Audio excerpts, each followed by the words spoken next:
तर हो, आपण मागच्या व्हिडिओमध्ये भारतातील नाणे बाजाराचा अभ्यास केलेला आहे. नाणे बाजाराचा अभ्यास केलो. यानंतर आज आपण भारतातील भांडवल बाजाराचा अभ्यास करणार आहोत. भांडवल बाजार भांडवल बाजार हा देशातील आणि देशाबाहेरील एकत्रित समभाग आणि कर्ज अशा दोन्ही दीर्घ मुदतीच्या निधींची बाजारपेठ आहे. हा वित्तीय प्रणालीचा एक महत्त्वाचा घटक आहे. अधिक गुंतवणुकीला चालना देण्यासाठी तसेच आर्थिक वृद्धीसाठी प्रभावी भांडवल बाजाराचा विकास आवश्यक आहे. दीर्घकालीन निधीची मागणी कृषी, व्यापार आणि उद्योगातून होते. वैयक्तिक बचत करता सांघिक बचत, बँका, विमा कंपन्या, विशेष वित्तीय संस्था इत्यादी ह्या दीर्घकालीन निधीचा पुरवठा करीत असतात. भांडवल बाजारामध्ये बँका, विमा कंपन्या, वित्तीय संस्था आणि सांघिक बचत आणि वैयक्तिक बचत करता हे घटक काय करतात? भांडवल बाजारामध्ये दीर्घकालीन निधीचा पुरवठा करीत असतात. यालाच आपण भांडवल बाजार असे म्हणतोय. तर यानंतर पाहू आपण भांडवल बाजाराची संरचना. भारतातील भांडवल बाजारात सरकारी कर्ज रोखे जे सरकारी रोखे बाजार, औद्योगिक रोखे बाजार आणि त्यानंतर विकास वित्तीय संस्था आणि वित्तीय मध्यस्थ यांचा समावेश होतो. हे भांडवल बाजाराची ही संरचना आहे. तर पाहू आपण भांडवल बाजार संरचना. तर या संरचनेमध्ये पाहू सरकारी रोखे बाजार म्हणजे याला सोनेरी रोखे बाजार सुद्धा म्हणतात. सरकारी रोखे बाजाराला याला सोनेरी रोखे बाजार सुद्धा म्हणतात किंवा यालाच गिल्ट एज्ड बाजार असेही म्हणतात. या बाजारात सरकारी आणि निमसरकारी रोख्यांचा व्यवहार होतो. यावर व्याजदर हे निश्चित असतो. व्याजदर हा निश्चित असतो, आधीच ठरलेला असतो. त्यानंतर दुसरी संरचनेचा हा दुसरा घटक आहे औद्योगिक रोखे बाजार. औद्योगिक रोखे बाजार म्हणजे हा बाजार जुन्या आणि नवीन कंपन्यांनी लागू केलेले भाग.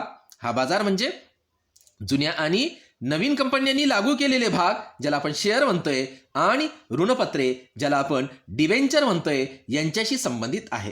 भाग आणि ऋणपत्रे यांच्याशी संबंधित आहे. हा नंतर प्राथमिक बाजार. हा बाजार औद्योगिक रोखे बाजार हा काय आहे? दोन भागात विभागला गेला. एक आहे प्राथमिक बाजार आणि दुय्यम बाजार. या दोन भागामध्ये हा औद्योगिक रोखे बाजार हा विभागला गेला. नंतर भाग आणि ऋणपत्रांच्या विक्रीतून या बाजारपेठा नवीन भांडवल उभारण्यास मदत करतात. दुय्यम बाजारात कंपन्यांनी आधीच लागू केलेल्या प्रतिभूतींसह व्यवहार करतात. दुय्यम बाजारपेठात वायदे बाजारांच्या माध्यमातून कार्य केले जाते. वायदे बाजार हा भांडवल बाजाराचा महत्त्वाचा घटक आहे. ही एक संघटना आहे किंवा ही एक व्यवस्था आहे ज्यामध्ये समभाग म्हणजे स्टॉक, रोखे ज्याला आपण बॉन्ड्स म्हणतोय, वस्तू इत्यादींचा व्यवहार किंवा व्यापार होतो. बॉम्बे वायदा बाजार याचं उदाहरण आहे. बॉम्बे वायदा बाजार आणि राष्ट्रीय वायदे बाजार हे देशातील प्रमुख वायदे बाजार आहेत. औद्योगिक रोखे बाजारातले हे दोन प्रमुख वायदे बाजार आहेत. एक आहे बॉम्बे वायदे बाजार ज्याला आपण BSE म्हणतोय आणि दुसरा आहे राष्ट्रीय वायदे बाजार NSE. हे देशातील प्रमुख वायदे बाजार आहेत. अशा पद्धतीनं औद्योगिक रोखे बाजारांचे हे मुख्य दोन बाजार आहेत. त्यानंतर तिसरा आहे वित्तीय म्हणजे विकास वित्तीय संस्था. विकास वित्तीय संस्था या खाजगी क्षेत्राला विकास वित्तीय संस्था काय करतात? खाजगी क्षेत्राला काय करतात? मध्यम मुदतीची आणि दीर्घ मुदतीची आर्थिक मदत पुरवतात. यामध्ये कशाचा समावेश होतो? विकास वित्तीय संस्थेमध्ये पाहू आपण industrial finance corporation of India. Industrial finance corporation of India ज्याला आपण IFCI म्हणतोय. दुसरा आहे जे आर्थिक मदत पुरवतात. यामध्ये दुसरा घटक आहे इंडस्ट्रियल इन्व्हेस्टमेंट ऑफ इंडिया ज्याला आपण IIBI म्हणतोय. त्यानंतर तिसरा घटक आहे एक्झिम बँक. या इत्यादींचा समावेश यामध्ये होतो. म्हणजेच विकास वित्तीय संस्थेमध्ये मध्यम आणि दीर्घ मुदतीची आर्थिक मदत industrial finance corporation of India आणि इंडस्ट्रियल इन्व्हेस्टमेंट ऑफ इंडिया आणि एक्झिम बँक इत्यादीद्वारे केली जाते. त्यानंतर आहे चौथा वित्तीय मध्यस्थ. वित्तीय मध्यस्थ ही एक अशी संस्था आहे जी दोन्ही पक्षांच्या आर्थिक उद्दिष्टांची पूर्तता करण्यासाठी गुंतवणूकदार आणि कर्जदार म्हणजे या दोन्ही पक्षांची या दोन्ही पक्षांच्या म्हणजेच गुंतवणूकदार आणि कर्जदार या दोघांच्याही उद्दिष्टांची पूर्तता करण्यासाठी हे काय आहे दुवा म्हणून कार्य करते. यामध्ये व्यापारी बँका, म्युच्युअल फंड, भाडेपट्टी म्हणजे ज्याला आपण लीज म्हणतोय, कंपन्या, उद्यम भांडवल कंपन्या इत्यादींचा यामध्ये समावेश असतोय. म्हणजेच हे दुवा म्हणून काम करणाऱ्या कोणामध्ये गुंतवणूकदार आणि कर्जदार या दोहोतला दुवा म्हणून कार्य करणाऱ्या कोण आहेत? व्यापारी बँका आहेत.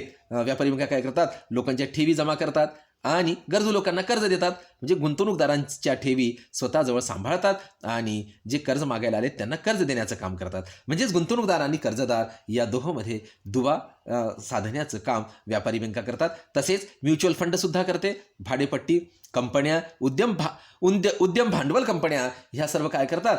गुंतवणूकदार आणि कर्जदार यांच्यातील दुवा साधण्याचं काम किंवा यांच्यातील दुवा आहे असं हे काम करत असतात. मग अशा पद्धतीनं भांडवल बाजाराची संरचना ही आहे. मग त्यानंतर पाहू आपण भांडवल बाजाराची आपल्या भारतातील भांडवल बाजाराची भूमिका नेमकी काय आहे, कशी भूमिका असते, तर त्या भूमिकेचा अभ्यास आपण इथं करू.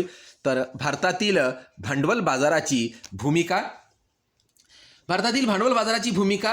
तर भांडवल बाजाराची भूमिका नेमकं आपल्या भारतामध्ये काय आहे ते पाहू आपण. नंबर 1 आहे दीर्घकालीन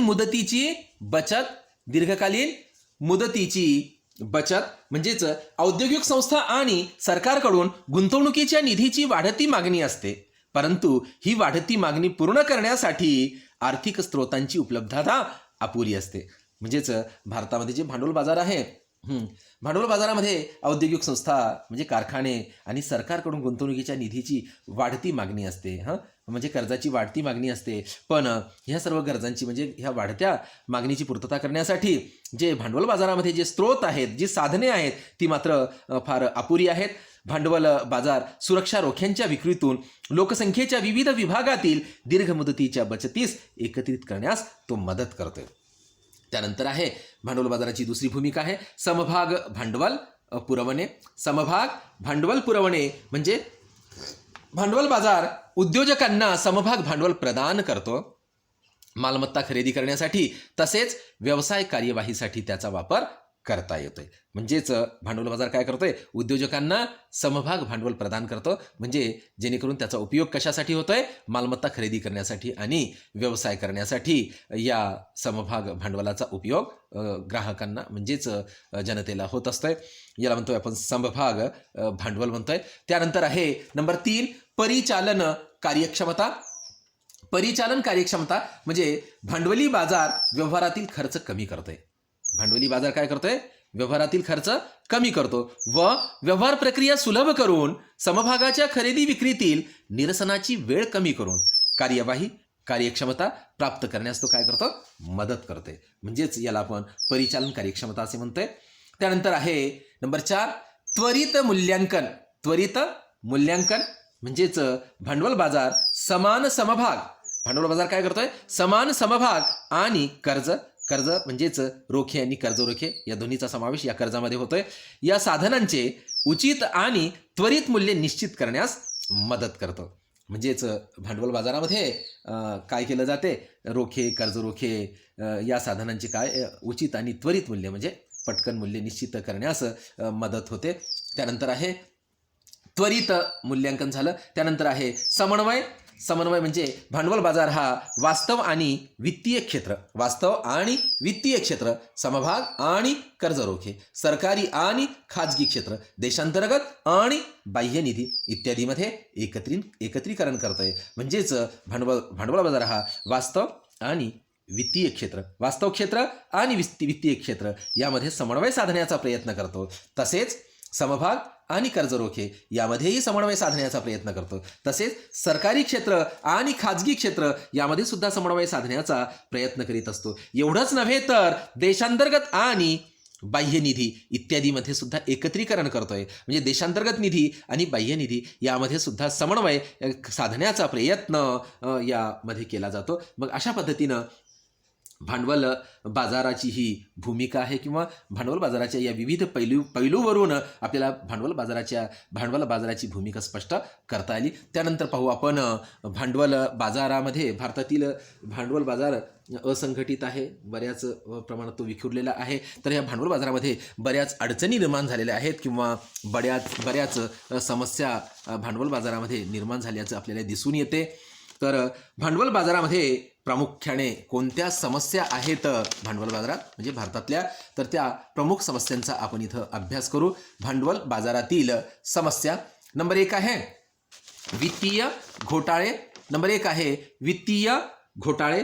म्हणजे वाढत्या आर्थिक घोटाळ्यांचा परिणाम म्हणजे भांडवल बाजारातील न भरून येणारा तोटा होय. यामुळे सार्वजनिक अविश्वास देखील वाढला आहे आणि वैयक्तिक गुंतवणुकीबाबतचा आत्मविश्वास कमी झाला आहे. म्हणजे घोटाळे मोठ्या प्रमाणात वाढले आहे, त्यामुळे बाजारात मोठ्या प्रमाणात तोटा होत आहे.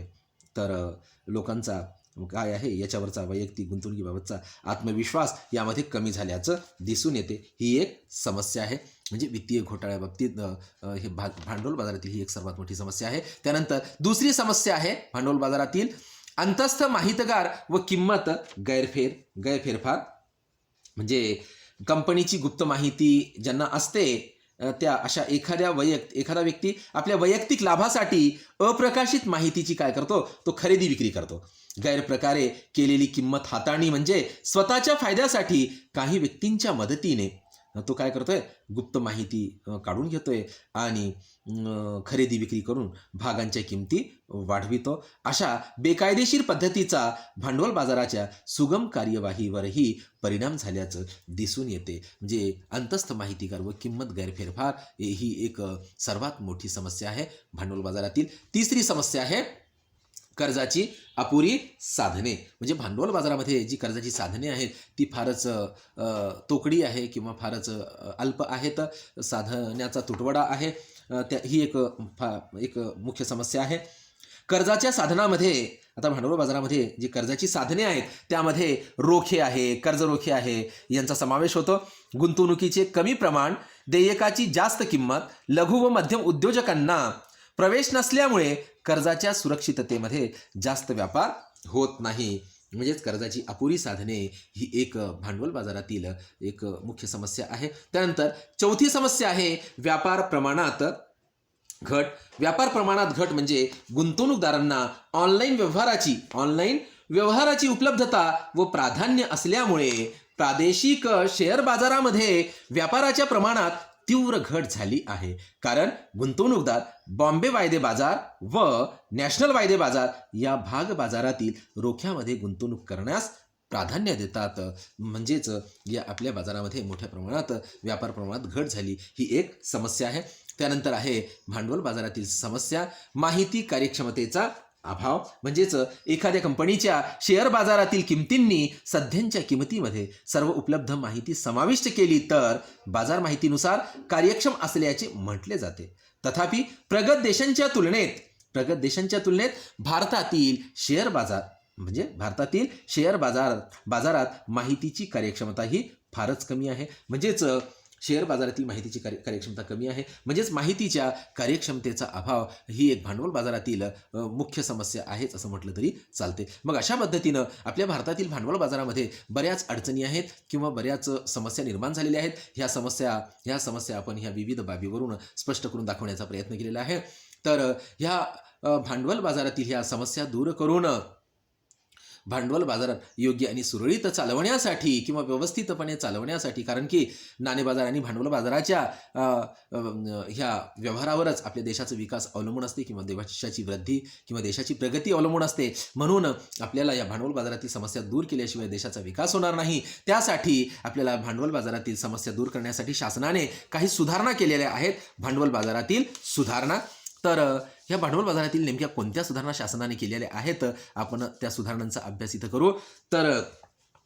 तर शासन पातळीवर शासनाने केलेल्या भांडवल बाजारातील सुधारणा जेणेकरून भांडवल बाजारातील समस्या दूर करण्याचा प्रयत्न या सुधारणामध्ये झालेला आहे.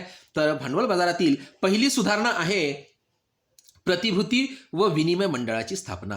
म्हणजे भांडवल बाजारातील दुरुस्ती करण्यासाठी किंवा सुधारणा करण्यासाठी एक विनिमय मंडळाची स्थापना करण्यात आली. म्हणजे भारतीय प्रतिभूती आणि विनिमय मंडळाची म्हणजेच 1988 मध्ये स्थापना करण्यात आली.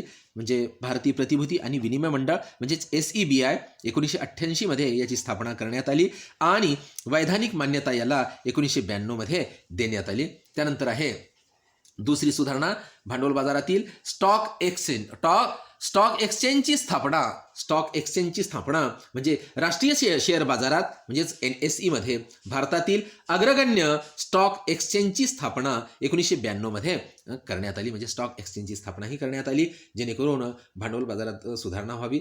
तर तिसरी सुधारणा आहे संगणकीकृत व्यापार प्रणाली. म्हणजे आधुनिक काळ बदलत आहे आणि बऱ्याच प्रमाणात बदल झालेला आहे. या बदलत्या काळानुसार आपल्याला या प्रवाहाबरोबर आपल्याला भांडवल बाजारात सुद्धा बदल करणे आवश्यक आहे. न्यू टेक्नॉलॉजी आली, त्या न्यू टेक्नॉलॉजीचा वापर भांडवल बाजारात झाला तर भांडवल बाजार सुव्यवस्थित आणि सुरळीतपणे चालू शकते. यासाठी शासनाने भांडवल बाजार हा संगणकीकृत करण्याचा प्रयत्न केलेला आहे. म्हणजेच आधुनिकीकरणाचा एक भाग म्हणून संगणकीकृत म्हणजेच स्क्रीन आधारित व्यापार प्रणाली म्हणजे आपण संगणकावरून ही व्यापार प्रणाली करू शकतोय. तर ही संगणक व्यापार प्रणाली या आपल्या भांडवल बाजारामध्ये आणण्याचा प्रयत्न शासनाने केलेला आहे.